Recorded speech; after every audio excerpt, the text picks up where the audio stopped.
여러분 안녕하세요. 도류쌤의 역사 시간이 돌아왔습니다. 예, 제가 오늘 하게 될 내용은 좀 특강이라 생각하고 들어주시면 좋을 것 같습니다. 네, 오늘은 우리 임진왜란, 동아시아 삼국 전쟁에 대해서 오늘 한번 다뤄보고자 합니다.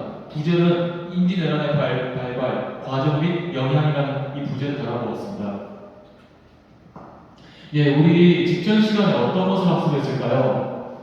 네, 그렇죠. 문화의 발달과 조선사회의 변화에 대해서 했습니다. 즉 정확히 말하면 조선 초기의 사회 변화를 의미하는데요. 우리 대표적으로 이제 훈민정음의 창제와 확산이라든가 그 다음에 훈민정음의 특징 그리고 이 훈민정음이 과연 어떠한 영향을 끼쳤는가를 우리가 지난 시간에 한번 배워봤죠. 그렇죠. 네, 그랬습니다.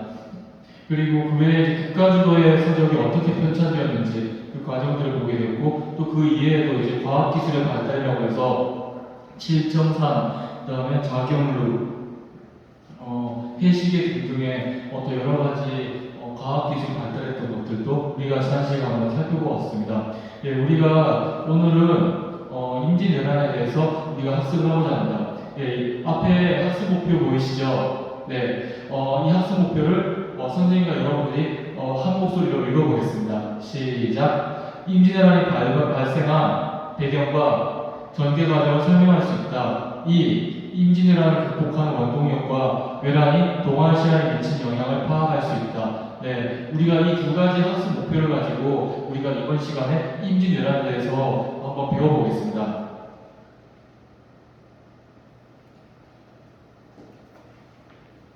예, 교과서는 여러분들 중학교 2학년 중학교 역사 2 교과서 134페이지부터 137페이지까지입니다. 그렇습니다. 예, 우리가 수업을 하게 될 내용 목차는 여기 앞에 보이시는 것과 같습니다. 예, 먼저 임진왜란이란 무엇인가 라는 것인데요. 예, 임진왜란이란 일본이 조선을 침략하여 시작된 전쟁이 명나라 군대의 참전으로 동아시아 삼국으로 확대된 전쟁을 의미한다. 그렇죠. 이 임진왜란이라고 하는 것은 원래 최근에 용어가 좀 다양해졌어요. 이게 원래는 조일전쟁이라고 했었습니다. 예전에는 조일전쟁. 즉 조선과 일본의 전쟁이라고 있었었는데요. 그랬던 것이 21세기 초반에 들어오게 되면서 중국의 역사학자 그리고 일본의 역사학자, 우리나라 역사학자들이 서로 사료를 보존하게 되면서 이 임진왜란이라는 정의와 개념이 조금 더 확산되게 되었습니다. 그러다 보니까 이 임진왜란은 단순히 조일 전쟁이 아니라 동아시아 삼국전쟁. 물론 전쟁은 조선 땅에서 했겠죠. 하지만 이 조선 땅에서 벌어졌던 전쟁이 일본 명나라 군대까지 참전하게 되면서 동아시아 국제전으로 확전되었던 것입니다. 그렇습니다. 예, 그렇다면 우리가 과연 임진왜란이 왜 발생했는가라는 것들을 한번 살펴보게 될 텐데요. 여기서 먼저 16세기 동아시아 삼국의 정세입니다. 여기서 16세기 동아시아 삼국의 정세가 나왔다는 것은 과연 임진왜란에 발생했던 배경의 요인이 어디에 기인했다는 걸까요? 그렇죠. 바로 이 동아시아 국제적 요인이 영향을 미쳤음을 말해주고 있습니다. 자, 여기서 먼저 중국과 조선, 일본의 정세 이 세 가지를 살펴볼 텐데요. 첫 번째는 중국의 정세입니다. 먼저 명나라는 여러분들 이 앞에 지도 보이시죠? 네, 이 지도를 보시면은 여기가 명나라 땅이에요. 명나라 땅이죠. 그렇죠.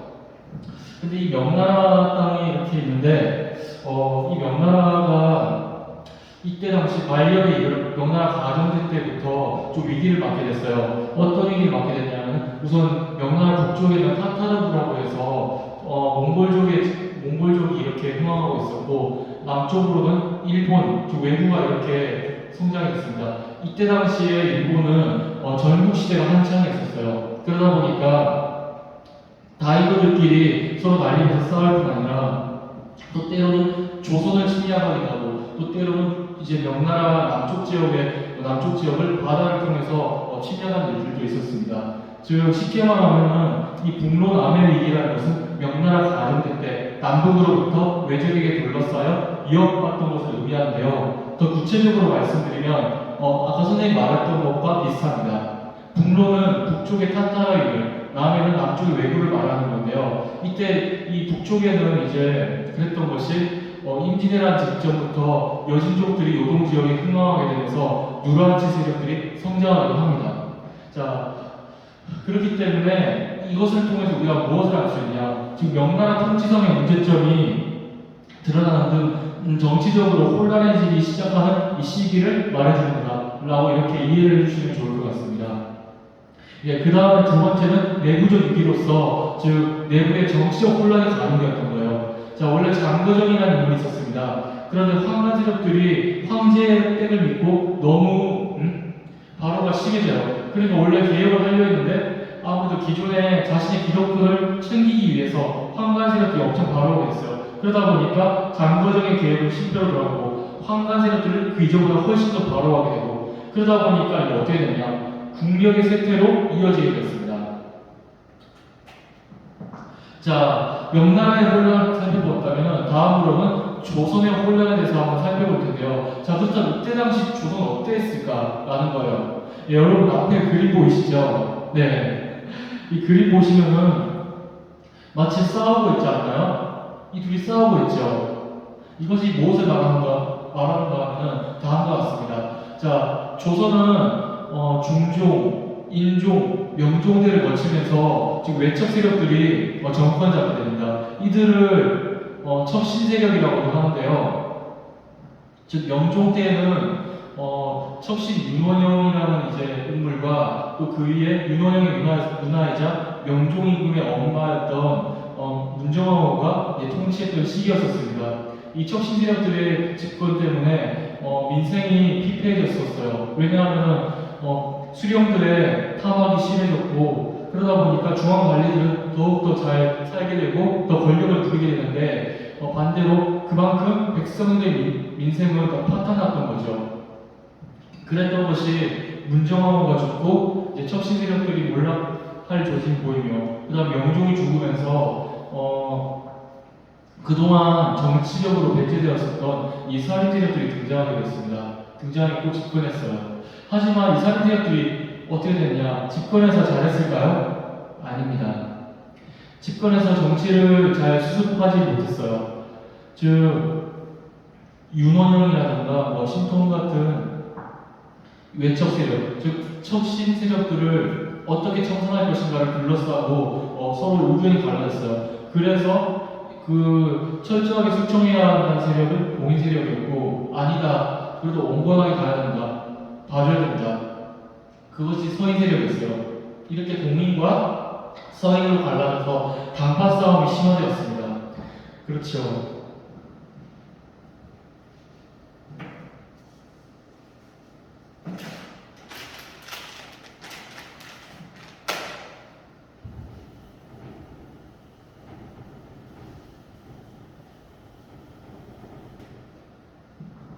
예, 그렇게 당파 싸움이 심화되다 보니까 정작 이들이 어떻게 되느냐, 동아시아 국제정세, 즉 나라 바깥에 중국의 명나라의 사정이라든가 일본의 사정에서 엄청 얻었었어요. 그렇습니다.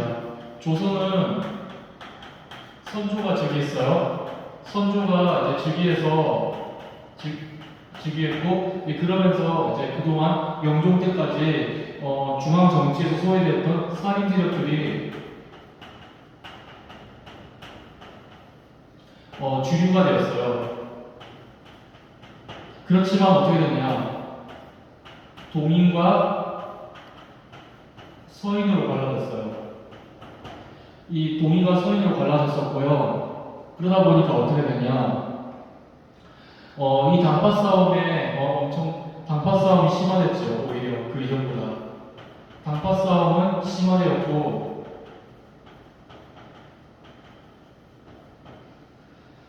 더 나아가서 이 동아시아 국제 정세가 어떻게 돌아가는지 거기에도 엄청 어두웠었던 거예요. 왜 그게 어두울 수밖에 없었냐?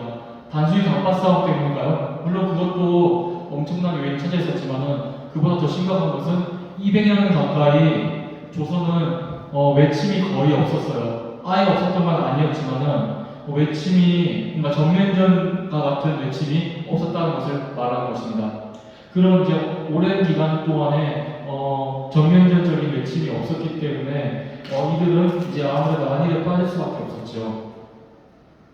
자, 그렇다면은 일본의 정세는 어떠했는가? 자, 이때 일본은 전국 시대였었어요. 이것을 이제 일본어로 표현하면 센고쿠 시대라고 할 수 있는데요. 이 시대를 무엇이라고 하냐? 각 지역의 다이묘 세력들, 즉 사무라이 세력들이 난립하여 100년 동안 혼란은 지속되었어요. 즉 우리나라로 말한다면은 아마 신라 말기 때부터 고려 초기 때까지 세력을 떨쳤던 호족 세력이라고도 표현해 볼 수 있습니다.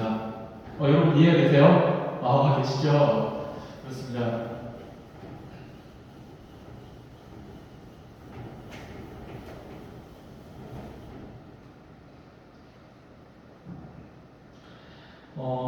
그랬던 것이 상황이 반전됐었어요.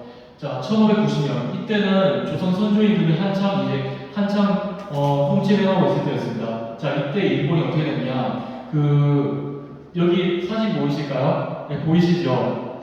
앞에 이 도요토미 히데요시라는 인물이 오다 노부나가의 길을 이어서 맹주가 됐어요. 맹주가 되면서 여러 번들을 다 제압했었죠. 제압하고 나서 1590년에는 전국을 완전히 통일하게 됩니다. 이름으로써 센고쿠 시대, 즉 전국 시대가 종식되었고요. 그러면서 어떻게 됐냐? 경제적으로 토지 단위라든가 도량형을 통일했었어요. 그리고 또 병농 분리 정책을 시행했었어요.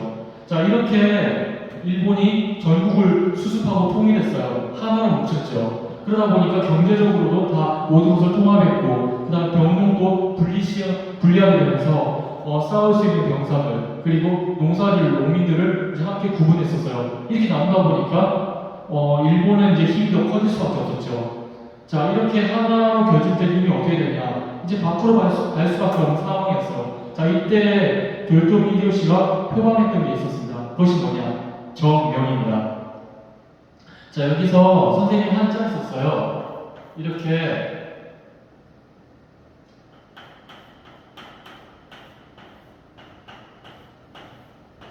정명.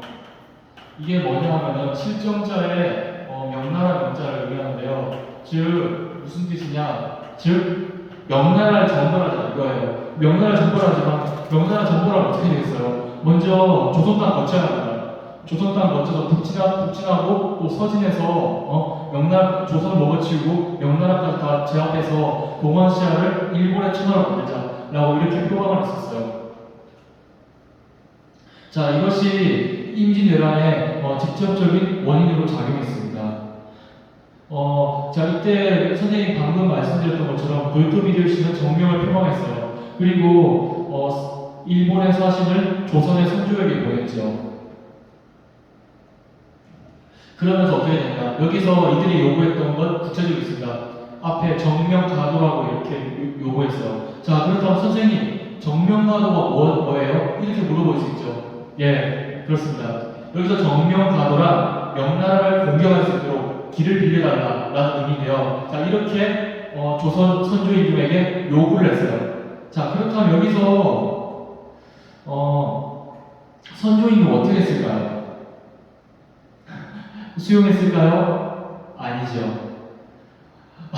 그러니까 거부했습니다. 결론부터 얘기하면 거부했어요. 왜 거부했냐? 간단합니다. 아니 우리 조선이 명나라를 상국으로 모시는데 아니 이제 이 미개한 외놈들 즉 일본 오랑캐들이 감히 우리한테 상국으로 하려고 하냐? 또 건방지게 명나라를 친다고 이렇게 요구를 한다는 게 아마 가짜인 게 느껴졌을 거예요. 그렇게 했을 겁니다. 자, 이런 도요토미 히데요시의 어처구니없는 요구로 인해서 결국 조선 조정은 어떻게 되냐? 선조임금 위시에서 결국에 통신사를 일본에 파견하기로 결정합니다. 자, 왜 이 통신사를 파견하려고 했냐? 쉽습니다. 도요토미 히데요시의 야욕이 어떠한가라는 것을 파악하기 위한 것이죠. 그렇죠. 자, 결국 동서인으로 갈라진 이 조선 조정의 대신들 두 사람이 갑니다. 자, 여기 선생님 기준에서 그 우측 보이시죠? 이 맨 우측은 서인 세력에 포함되어 있었고요. 정사 황윤길이었습니다. 그리고 우측은 동인에 소속되어 있으며 부사로 갔던 김성일이었죠. 자, 그렇다면 둘의 주장이 어땠을까요? 같았을까요? 아닙니다. 상반된 보고를 합니다.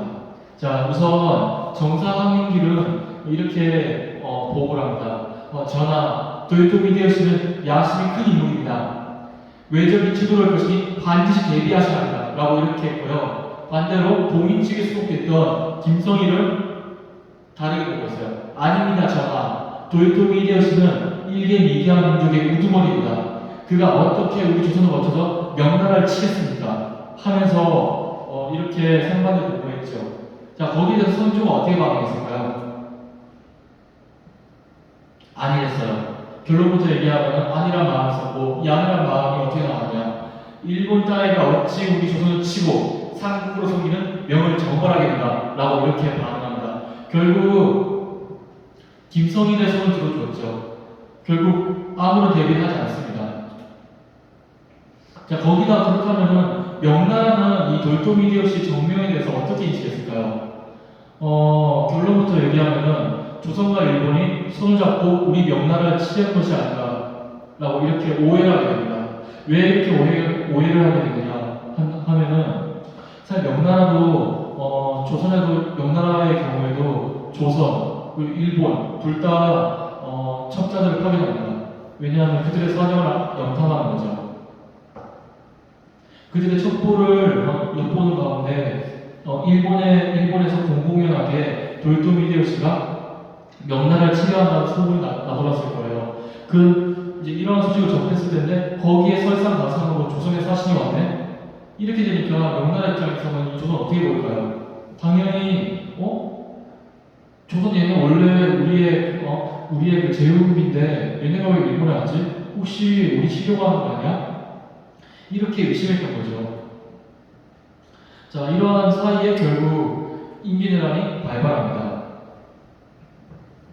자, 여기 여러분 앞에 지도 보이시죠? 예, 여러분 이게 임진왜란 때 의병, 승병, 육군, 수군 화력들을 담은 임진왜란 지도입니다.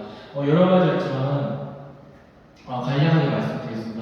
첫 번째 일본의 이제 침략이 시작했어요. 즉 앞에 보이시는 여기 요 부산 지역, 얘를 이쪽으로 한번 가정해 볼게요. 요 부산 지역부터 시작해서 상주, 충주를 거쳐서 한양 점령하게 됩니다. 그리고 쭉쭉쭉 북상하게 되죠. 그러면서 이때 조선은 일본의 침략 보고를 듣고서 상당히 당황합니다. 왜냐하면 아무런 준비가 안 돼 있으니까요. 준비가 돼 있다 하더라도 유성룡이 몇 년 전에 정읍 현감으로 추천했던 이순신 그리고 전라 자수성까지 이뤘던 이순신만이 수군을 대비하고 있었던 거예요. 일본의 침략에 대비해서는. 그걸 제외하고 아무런 준비가 되어 있지 않았습니다. 그러다 보니까 황급하게 한양에서 이제 북쪽으로 몽진 갈 수밖에 없었습니다. 몽진 가기 직전에 이제 둘째 왕자였던 광해군을 긴급히 세자로 책봉하게 돼요. 그러면서 조정을 둘로 쪼갭니다. 왜 쪼갰을까요? 말 그대로 외적을 물리치라는 거예요. 즉 선조임금은 좀 안전하게 피신했을 테니까 대신 세자로 하여금 이 분주활동을 하게 한 것이죠. 자, 하지만 어떻게 됐냐? 조선이 그렇게 호락호락하지 않았습니다. 이순신 수군의 활약이 있었으며 의병과 육군, 승병의 활약들이 있었는데요. 여러 가지 있지만은 이 대표적으로 한번 살펴보겠습니다. 자, 여기 그림 보이시죠? 네, 보시면 충무 이순신부터 중간에 권율 장군 그리고 여기에는 홍해 장군 곽재우 등이 있습니다. 보면은 여러 가지 있지만 육군에서는 권율 장군이 활약했었는데요. 대표적으로 행주대첩입니다. 그 다음에 곽재우 장군은 의병을 거느리고 활약했고요. 자, 여기 사진 속에는 없지만 김시민 장군은 임진왜란이 터졌던 그해 진주성에서 일본군을 물리치고 장렬하게 전사합니다. 수군에서 우리 다들 아실 거예요. 이순신, 충무공 이순신 장군이 크게 활약했었죠. 바로 이 임진왜란이 어떻게 보면 어떤 의미에서 볼 때 이 전란 중에 조정을 이끌었던 명재상 유성룡과 그리고 무명이었던 이순신 장군을 거의 어떻게 보면 동아시아 내에서 유명한 인물로 만들었던 좀 사건이 아니었을까라는 생각들을 그 인물의 관점에서 해보게 되었습니다. 그리고 이제 서해 유성룡 선생 있죠. 예, 이 사람은 이제 여기 이 인물은 안동 사람입니다. 저도 물론 안동 사람이긴 한데 제가 안동 사람이 그런 건 아니었고요. 그래도 그 임진왜란을 좀 뭐랄까 수습할 수 있었던 중심에는 그래도 유성룡 선생의 좀 뭐랄까 국난을 극복하기 위한 여러 가지 계획을 시행했다고 했었어요. 계획을 시행했다고 했을 때 좀 이러한 이제 그 명제상이 중심을 잡아서 일을 처리했었던 것도 하나의 그 요인이 되지 않았을까라는 의미에서 한번 가져오게 됐습니다. 그리고 나중에 임진왜란 이후에 안동으로 낙향해서 그 임진왜란과 관련된 기록을 담았던 진기록을 제수하게 되죠. 바로 이 진기록에서 임진왜란이 어떻게 일어났고 또 전에 어땠고 중간 과정 어땠으며 이후에 어떻게 하는지 그것을 한번 이렇게 저술했던 거예요. 자, 그것을 다 떠나서 자 그렇다면 이때 당시 임진왜란이 일어났을 당시 그 명나라는 어떻게 바뀌었을까요? 조선에 대해서 드디어 파병을 결정하게 됩니다. 왜냐하면 명나라도 일본의 침략 소식을 들었습니다. 침략 소식을 듣고 나서 그때서야 이제 조선과 일본이 손잡으려 했던 게 아니었다는 것을 이제 오해를 풀게 돼요. 오해를 푼다면 어떻게 되냐? 이러다가 일본 지역과 수도 북경까지 위협을 당할 수 있겠구나라고 생각하면서 즉시 원정대를 편성해서 조선에 파견하게 돼요. 그때 파견됐던 사람이 대표적으로 조승훈, 이호선 등등의 장군들입니다. 여러 가지 전투가 있었지만 대표적으로 평양성에서 승리를 거뒀죠. 즉 왜군에 대해서 조명연합군이 승리를 거두게 됩니다. 즉 평양성을 탈환했죠. 자 그리고 이제 수군에서 어땠을까요? 그 여러 가지 전투가 있었어요. 옥포해전, 사천해전 등등이 있었지만 대표적으로 한산도 대첩이 있었습니다. 이 한산도 대첩이 왜 유명해졌냐? 여러분들 거북선 아시죠? 그 거북선 때문에 유명해진 거예요. 자, 우리 그 짤막하게 영상을 한번 보겠습니다. 자, 한산도 대첩입니다. 시간이 조금 타이트한 관계로 좀 건너뛰면서 좀 보여드리겠습니다.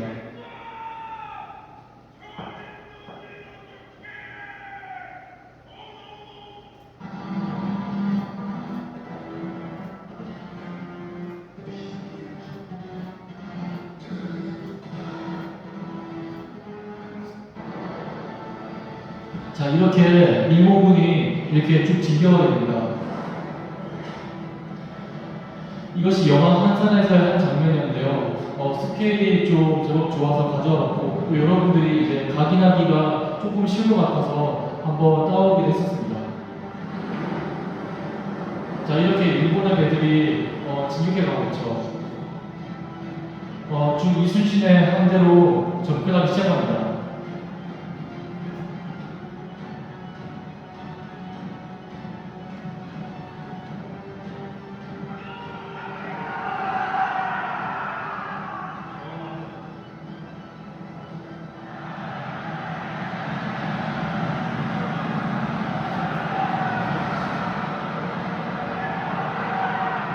여기서 이제 이순신의 그 진법이 나와요. 그 유명한 하깃진 정법 나와요. 즉 하깃 날개 모형으로 해서 일본의 배를 이렇게 압력하는 그런 정법입니다. 곧 나올 거예요. 드디어 배를 돌리네요.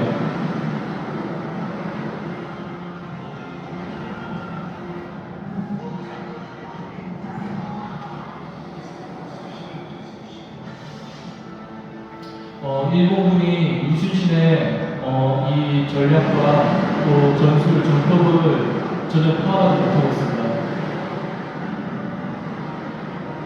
이것이 바로 하깃진 전법인 동시에 이 화포를 통해서 그동안 대비했던 이 화포를 이제 사용하는 거죠.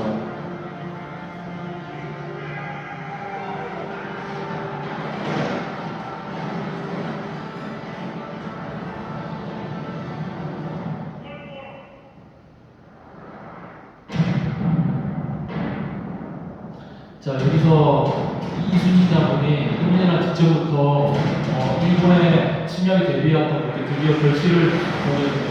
물론 그 이전 전투에서 결실을 보았지만은 이 한산도 대첩은 일본과 조선이 싸웠던 수군 해전 중에서도 거의 최고의 해전 중에 하나로서 알려져 있습니다. 이렇게 화포를 사용하게 됩니다. 조총국이 일본에 대해서 화포를 사용했을 때 그 위력이 어떠냐. 마치 스타크래프트를 치면은 시저 탱크 반마리 부대가 마린 한 부대를 거의 이걸 괴멸시키는 효과와 똑같습니다. 여기서 잠깐 게임 비유를 든 것은 여러분들 좀 이해하기 쉽게 하기 위해서 조금 이 비유를 들었습니다. 이렇게 일본의 대들이 박살납니다. 자, 거기다가 또 뭐가 생겨나냐. 거북선 등장했지 않을까? 조금 전에 바로 이겁니다. 이 거북선이라는 것은 또 나대용이라는 거, 이순신의 부하 중에 나대용이라고 있었는데요. 이 나대용이라는 분이 거북선을 기획하고 제작해서 이렇게 맞춥니다. 자, 이렇게 했던 것이 여기서 이렇게 빛을 보게 되는데요. 이때 당시 거북선을 뭐라고 했냐. 거북 귀자를 써서 귀선이라고 불렀습니다. 자, 이렇게 한산도 대첩이 마무리돼요. 여러 가지 있지만 여기서 생략하고 다음 넘어가겠습니다. 자, 이렇게 수군에서는 해전에서 이순신 장군이 이렇게 어마어마한 승리를 거두게 됩니다. 자, 하지만 어떻게 되냐. 유일하게 조병연합군이 이 벽제간 전투에서 왜군에게 대해서 패배하게 됩니다. 즉, 이호송의 군대가 왜군에 의해서 패배했었죠. 자, 이것이 결국 강화협상의 원인으로 작용했습니다. 자, 이때 명나라하고 일본이 이렇게 일본이 협상을 하게 되는데요. 먼저 명나라 측에서 일본이 이렇게 요구를 했습니다. 이대로 전쟁을 지속하면 명나라, 조선, 왜? 삼국에 서로 이득이 없다. 그렇기 때문에 서로 대화로 일을 풀어가자. 이렇게 했었죠. 그랬더니 일본에서 어떻게 요구를 했냐. 무려 여러 가지 저는 세 가지 중요한 것을 요구합니다. 첫 번째는 명나라의 공주를 천황의 후궁으로 달라라던가, 두 번째는 할지로를 주장해요. 즉 땅을 떼어달라. 어떤 땅이냐? 그러니까 조선의 남부 사도를 자기들한테 넘기라는 거예요. 참 어이없죠. 그리고 세 번째는 명나라와의 무역을 재개하게 달랐어요. 당시에 강화무역이라고 해서 이것을 요구했던 건데요. 왜냐하면 일본이 이제 정명을 주장했던 것, 즉 조선을 치고 명나라까지 정벌하자고 했었던 것 이유 중에서는 이 세 번째 요구, 즉 경제적인 요구가 컸어요. 왜냐하면 공식적으로 무역 오케이를 안 해주니까, 무역 허가를 안 해주니까 어떻게 되냐, 전쟁이 일으켰던 거죠. 그래서 우리 이 조건만 들어주면 우리도 물러가겠다, 이렇게 했던 거예요. 자, 하지만 명나라가 어떻게 했냐, 거부했어요. 물론 결국 거부하고 협상 결렬했었죠. 하지만 문제가 뭐였냐? 자, 명나라하고 일본이 협상을 했어요. 근데 정작 있어야 할 뭔가 빠지지 않았을까요? 그렇죠. 아니, 조선이 빠졌어요. 조선 측에 대표가 빠졌어요. 즉 이런 거였죠. 문제는. 즉 조선을 배제하고 명나라와 일본이 단독으로 강화 협상을 진행했었어요. 그 일본 측에서는 무리한 요구를 시도했죠. 그랬더니 명나라가 이를 거부하게 되면서 협상 결렬됩니다. 즉 명나라를 일방적으로 했던 거예요. 조선의 의견을 묻지 않고. 이것이 문제가 되었습니다. 자, 그러면서 어떻게 됐냐? 정유재란이 발발하게 되는데요. 먼저 일본이 옥포, 사천, 한산도 대첩 등에서 이순신이라는 인물이 어떤 인물인지 알았어요. 그 무명의 인물이었고, 즉 조선의 수군을 이끌며 해전을 지휘했었던 최고 지휘관 이순신. 이 이순신을 잊고서는 절대로 수군을 이길 수 없다 생각했어요. 그러다 보니 어떻게 했냐? 일본이 간계를 부렸어요. 이 간계를 써서 이순신이 지휘를 박탈하게 합니다. 그러면서 그 자리에 원균이 앉겠죠. 자, 그러다 어떻게 됐냐? 칠전량 해전에서 조선 수군이 거의 괴멸됩니다. 그리고 원균도 전사하고 수군은 막대한 손실을 입게 되어요. 많이 남았다 하더라도 12척에서 13척밖에 안 남았습니다. 하지만 어떻게 되냐? 이순신의 재등장으로 상황이 반전됩니다. 자, 그것이 어떤 해전이었냐? 영화로 했던 건데요. 명량입니다, 명량. 자, 명량의 이 한 장면을 보겠습니다. 정말 명량은 치열했어요. 일본에도 못하고 엄청复杂한 그런 해전이었죠. 누가 봐도 이길 수 없는 전쟁이었습니다. 네, 소리 조금만 맞추겠습니다.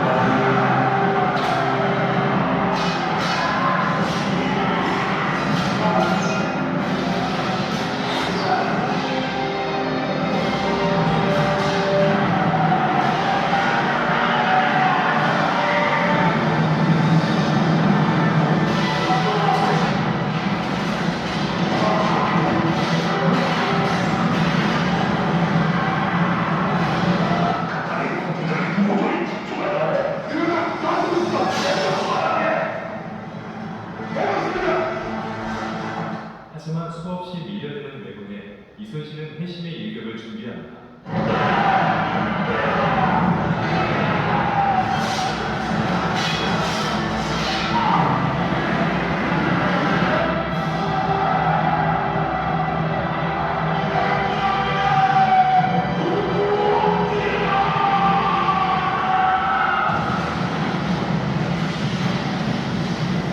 그렇게 화포를 집중시켜 사방에 붙은 왜군의 배를 밀어내는 데 성공합니다.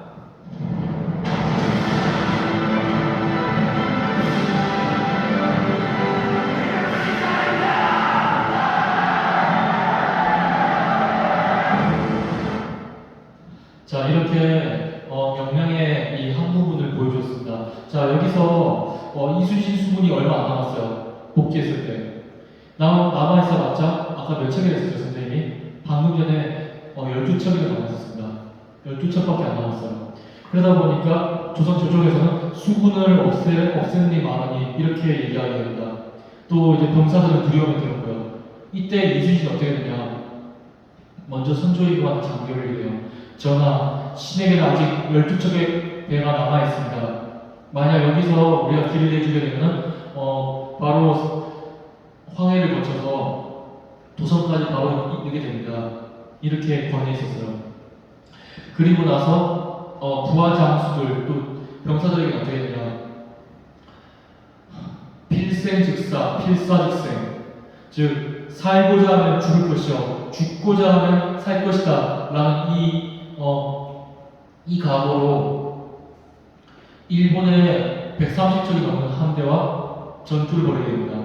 이 전투에서 기적적으로 이겼어요. 이길 수 없는, 이기기 힘들었던, 누가 봐도 뭔가 결과가 뻔했던 그런 전투에서 이긴 거였죠. 자, 이것 때문에 결국 조선 수군 다시 하나뿐 아니라 수군의 전력이 회복되었고, 또 조선의 바다마저도 다시 조선의 것으로 다시 그 제해권이 넘어오게 되었던 이제 일들에까지 영향을 미치게 됐습니다.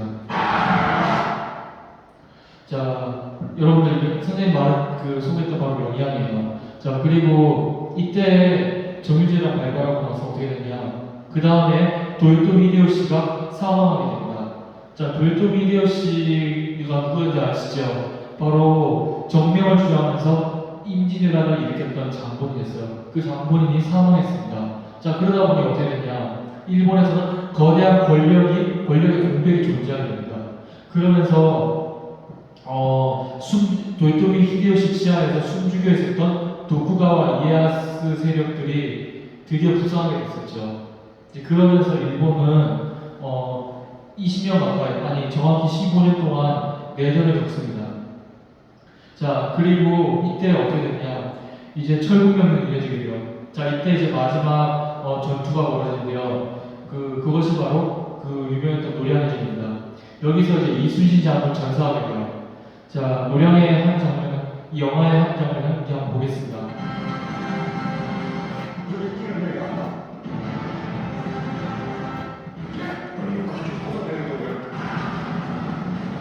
자, 마지막 싸움했던 만큼 엄청 치열했습니다. 자, 엄청 치열하게 전개되죠. 이때 당시에는 이미 이순신의 수군 전력이 명량해전 이후에 상당히 회복됐어요. 회복되었고 이때도 명나라의 수군까지도 여기 요량했게 됩니다. 일본 애들도 많았었죠. 마지막 싸움이었던 만큼 더 치열하게 경쟁했습니다. 지금 명량이 도저히 이길 수 없는 전투를 역전 반대시로 승리를 이끌었던 전투였다 하면 요량해전은 그야말로 있던 전력들을 총동원 해서 마지막 그 힘을 다해서 싸웠던 그런 행전이라고 할 수 있습니다.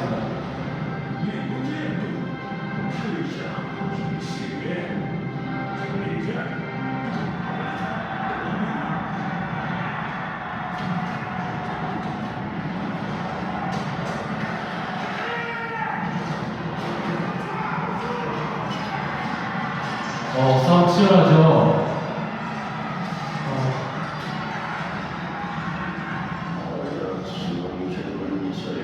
자, 여기 바로 이 인물이 그 시마지 요시히로라는 겁니다. 여기서 일본 수군에 집중이 되었던 그 지역이 바로 사스마번이에요. 이 사스마번이 어떤 지역이냐? 나중에 1860년대 말에 이르러서 즉 메이지 유신을 단행했었던 번 중에 하나였었고, 즉 일본의 해군을 대표했었던 그런 지역이 있습니다. 이 지역이 도쿠가와 이에야스 막부 시절에는 소외되었다가 나중에 근대 메이지 유신 직후에 일본에서의 주류 지역 중 한 지역으로 포함이 되어 그 해군의 인물들이 많이 나타났었죠. 그러한 지역인데요. 자, 여기서 왜 근대의 일본을 주도했었던 그런 지역에 대한 소개하냐. 이 임진왜란과의 연결고리가 있기 때문입니다. 즉, 임진왜란은 이제 그로부터 300년 전에 일어났던 역사적 사건이었지만, 이러한 역사적 사건, 임진왜란을 내포하는 의미가 있다면, 근대의 일본이 이 임진왜란과 같은 야욕으로서 조선을 삼키고 동아시아 중국까지 먹으려는 것들을 내포한다는 점에서 과거와 현재를 연결시킨다. 거기에 그 의미가 있습니다.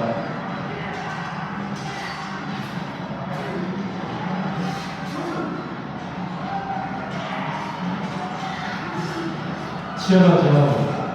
그만큼 치열합니다.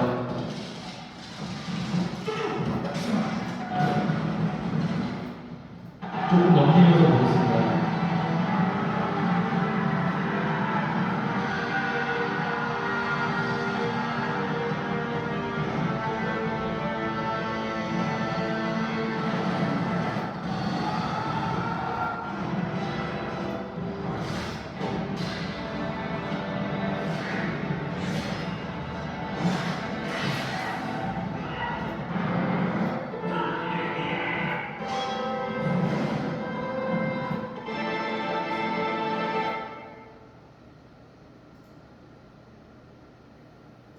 화상을 보게 됐죠.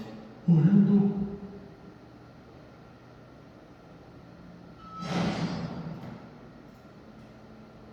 힘을 보태줘요. 그래서 아군들에게 힘을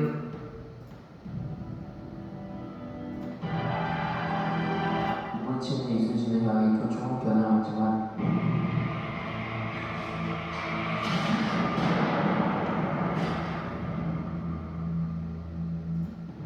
그러고 보면 장차 더 큰 원한들이 쌓 하여튼 이순신의 결렬한 의지에 결국 그의 명령을 따르게 됐죠.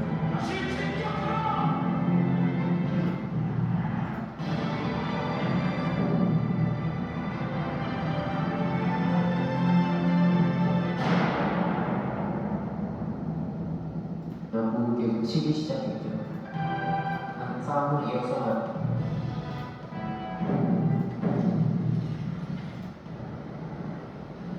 자, 이렇게 요량해전이 끝나게 됩니다.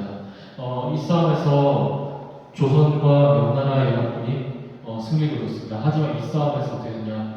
이순신 장군이 전사하게 되죠. 이때 전사하면서 마지막 말을 남깁니다.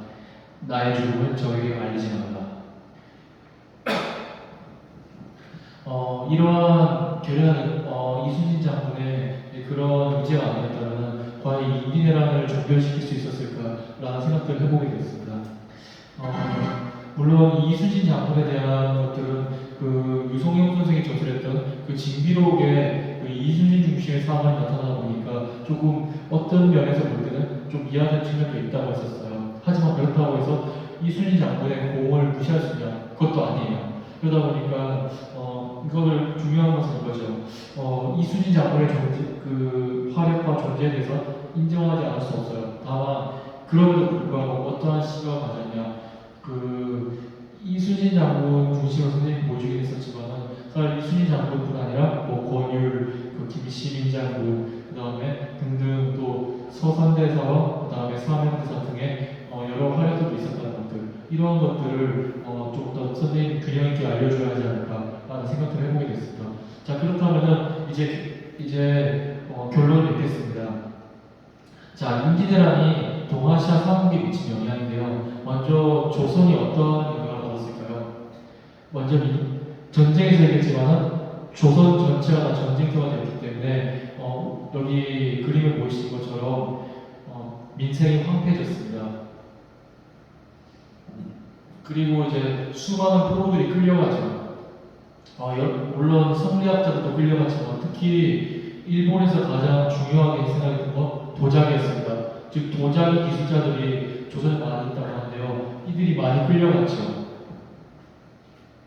자, 이들이 많이 끌려갔는데요. 이 도자기 기술자들, 물론 나중에 도쿠가와 막부가 등장하고 또 조선에서 선조가 죽고 광해군이 즉위하면서 그 일본과의 국교를 다시 재개하게 됩니다. 이 과정에서 포로 소환, 즉 포로 기한을 요청을 하게 되는데요. 이때 상당수의 도자기 기술공들, 즉 도공들이 조선으로 돌아오길 거부했어요. 오히려 일본에 눌러서 나섰죠. 왜 그렇게 했냐? 조선으로 돌아가게 될 경우에 도공들은 대우를 못 받습니다. 하지만 일본은 어떠냐? 일본에서 도자기 기술자들을 크게 대우를 해줘요. 그렇기 때문에 여기서 눌러 안착하게 됩니다.